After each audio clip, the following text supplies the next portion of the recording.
Wise? I knew you'd still be up. Yep, I'm still up. I'm just not an early sleeper. Perfect. Anyway, the reason I'm bugging you at this hour is I was hoping you could help me with something. Lately, my ethereal research has been like a Tarrasque mixer trying to get through the old metro tunnel in Cretan Hollow. Completely stuck. Oh, that's rough. How were things going before you hit the bottleneck? It was going pretty well, I guess. I had this plan to turn our lawn into pedal sofas for hollow camping, and I tried to figure out how the traffic lights on Fawn worked. Oh, do you happen to know if you tie both ends of a Spectre's cloak into a knot, how does it keep floating? Wait, Lucia. Where are all these research ideas even coming from? What do you mean, where? From the hollows, of course. Just walk on in, run into a couple of ethereals, and boom! Research inspiration! But I'll admit, these ordinary inspirations are just not enough. The inspirations are not enough? Or should I be asking, what about the other ideas you had before? Proxy, could it be you haven't read any of my posts on Spook Shack? I guess the titles of my posts haven't been catchy enough. If I can't come up with something as attention-grabbing as the fiery serpent, then no matter how many times I write about blast crawlers, people are just gonna get bored and lose their interest in the forum. And when that happens, where can I find leads on the night horror? What's a night horror? Some rare ethereal you're interested in? Well, it's kind of a long story. For now, think of it as an ethereal. An ethereal that can enter people's dreams and talk to them. Wait, Proxy, do you think ethereals can communicate with humans? I suppose it's not impossible. If we could really communicate... No, I'm not using an Arlon sofa. I know what you mean, Proxy. Normally, I'd say this is just baseless speculation and leave it at that. But right now, I've got the perfect research subject in mind. Let's head out now! Before diving into the hollow, we have to make a stop at Fluffy. Why do you want to visit Fluffy first? Oh, I'm going to buy a toy. You're buying a toy? Since when did you have a pet? Not yet, actually. But I know Chestnut's gonna be the goodest pup. I see. You're thinking of using the toy to get the puppy's attention. Yes! Wait, then why can't we do it after we're finished with our business in the hollow?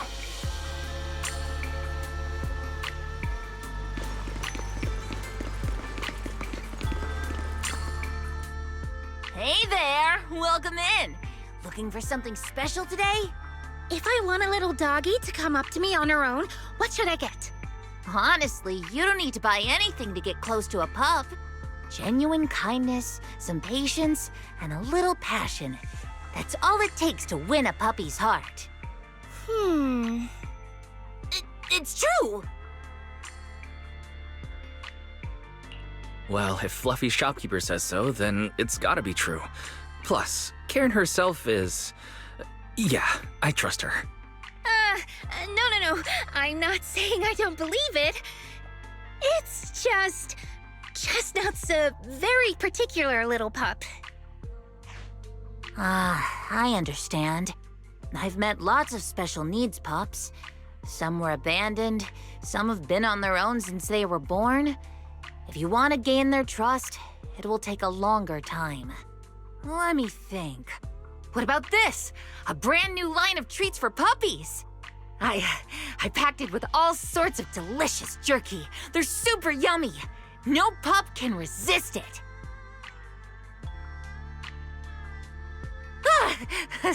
Sorry, the smell got me. That's okay. But, I don't think Chestnut would like this. Chestnut is, a bit of a picky eater. I see. Then maybe you want to give this one a go. Our most popular toy. It's a battery-powered bird that flaps like the real thing. Our kitties and puppies go nuts for it. This looks great! But is it sturdy enough? I'm afraid not. It's actually designed more for cats, and it's built to be lightweight, so I wouldn't call it sturdy. It should work for smaller dogs, though. Chestnut's a big girl, with a big girl attitude. Oh, that might not work then. Let me think. Oh, if you don't mind something a little old school, we do have another toy for bigger pups. It's actually more of a pillow. It doesn't have any bells or whistles, but it's really sturdy and great for gnawing. It's also infused with a calming scent to help soothe anxious pups. People can't really smell it, but dogs usually like it a lot. Oh, this is adorable! Though, I'm not sure if Chestnut would care much about the scent with her sense of smell. Based on what you said, Lucia, Chestnut is a big girl who doesn't eat much, has a weak sense of smell, and a bit of a temper? That sounds a little weird. What's weird about that? Every puppy's different. Chestnut's just got her own little quirks. I'll take this one, please.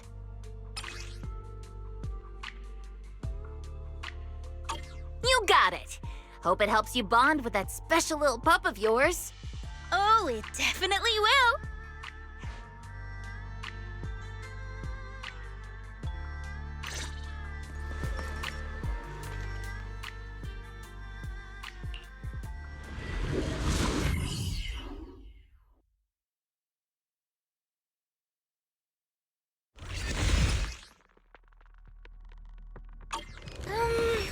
Let me think.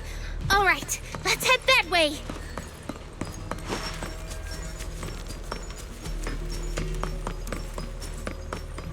Help! Help! Huh? Isn't that... Strange. This place was nice and quiet last time I was here. Nice and quiet? You mean there weren't this many ethereals here before? Not exactly. But the ethereals here were always pretty chill. They hardly ever gather like this. Thank goodness you guys are here. I was this close to being killed. That sneaky little hottie totally set me up. Huh? Which hottie are you talking about? Among the pack of ethereals that surrounded you, I didn't see any.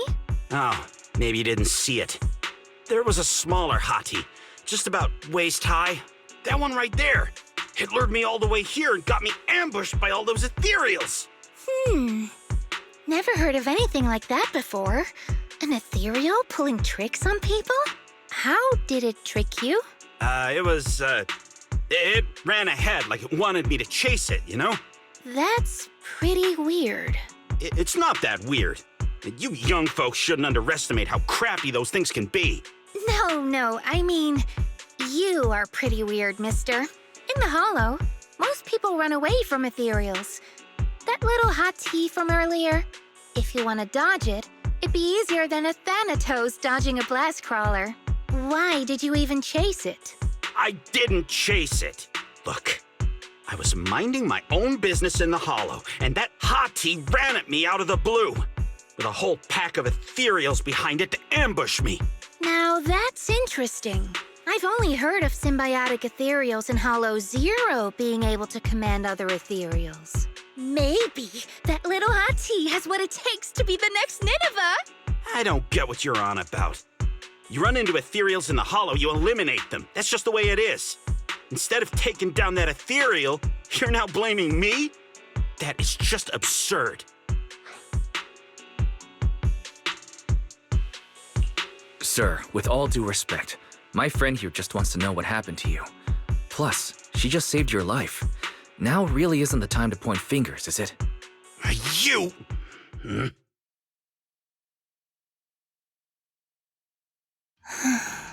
Roxy, do you think I'm absurd too?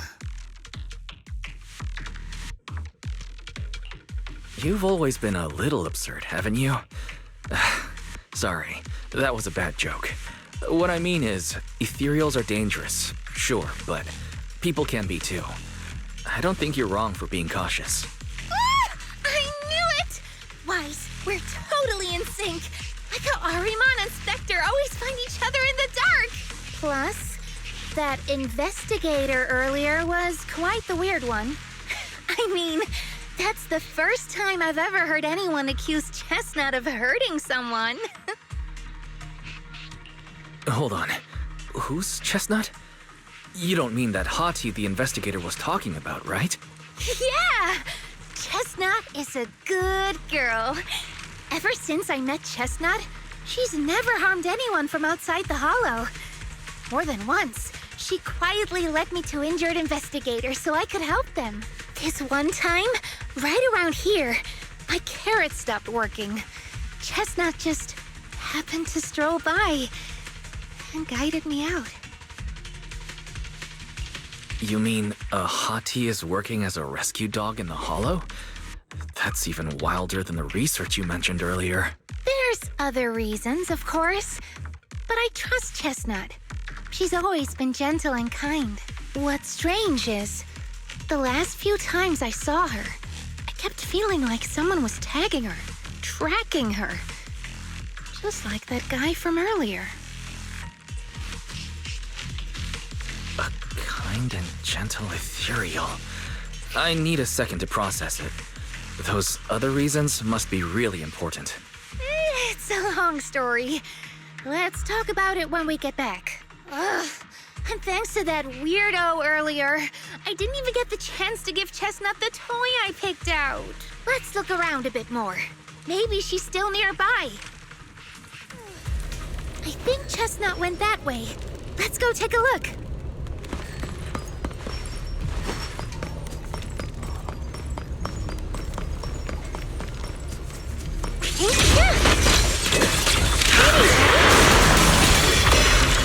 Leave this part to me. Not there! Perfect timing.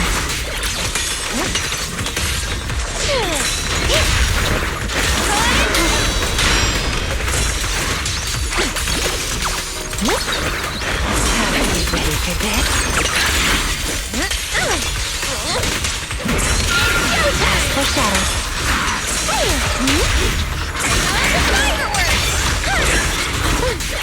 How about a little faster? Yep. Here we go. The next page is the ending. Comatose dance!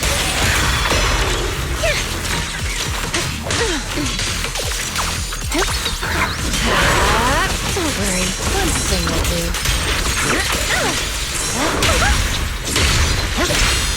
Don't worry. Reverse shockwave! How about I smash it? Chestnut, I know you're there. You didn't hide your tail properly. She understood that? Of course. She always understood me. Aw, you don't like it?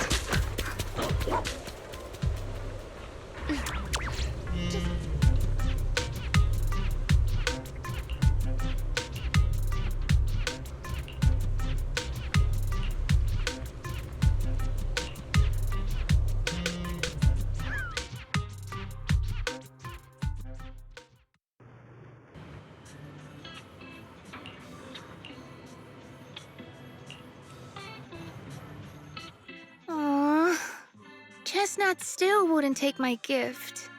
Do you think that investigator spooked her? Maybe that's why she's being extra cautious today. Well, we can always head back to Lemnian Hollow next time and look for her again. Okay. I hope we get to see Chestnut next time. Oh, right. I promised to tell you why I trust Chestnut, didn't I? Well, it has something to do with the night horror legend from my tribe. Long story short, Chestnut is a gift the night horror sent me in a dream. I think I remember you mentioning the night horror, but you never said it sent you a gift. Can you tell me more about it? You already know I'm one of the night watchers out on the fringes of New Eridu. We rest during the day, and we're active at night. The stories say that long ago, our ancestors fought a powerful ethereal. The battle lasted for days, and just before it fell, it released a final surge of power. Ever since then, it's haunted our dreams. Sometimes, when our people fall asleep at night, they dream of the night horror. And in their sleep, they walk straight into the hollow, drawn to its calm. Just before the ether consumes them, before they become ethereals, they regain clarity for just a fleeting moment. Over time, we've come to realize that the more people who fall asleep, the stronger it becomes. What a terrifying curse. Is there anything you can do to break it? No. That's why we moved to the outskirts of the city and stopped sleeping at night altogether. If we must rest, someone always stays awake to keep watch. The strange thing is, the night horror left more than just a curse. In the hollows, ethereals don't attack us. They see us like we're one of them. And this staff, it's the only weapon left from when our ancestors fought the night horror. It lets me mimic ethereal abilities. The chieftain said I was the most gifted of the younger generation, or something like that. I'm still not sure what made him decide that, but he gave this staff to me. Wait, Lucia. You said the Night Watchers walk into the hollow in their sleep if they dream about the night horror. Have you ever dreamed of it before? No, but I came really close once. It was a night not long ago. Granny was keeping watch for me. She was telling me stories of the night horror, how it's both feared and revered by our people. She even described the night horror she saw in her dreams. Just like everyone else said, a stunningly beautiful ethereal, almost godlike. That night, I dreamed of the night horror's gaze.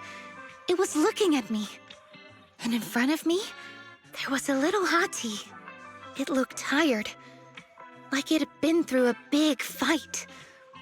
We stared at each other, like survivors meeting after a disaster, still cautious, still on edge. Not long after that dream, I met Chestnut right where the dream had guided me. She didn't seem eager to be friends, but she wasn't hostile either.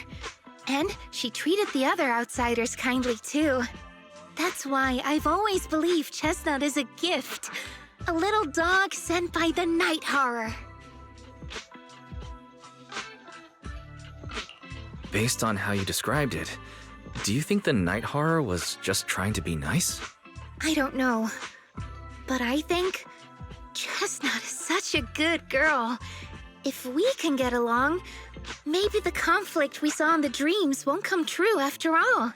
And what if the night horror is just like Chestnut? What if we could communicate with it? Then maybe everything our people have endured could finally come to an end. Sounds silly, doesn't it? Not at all. I get what you mean, Lucia. We still know so little about the Hollow. I think your thoughts are worth exploring.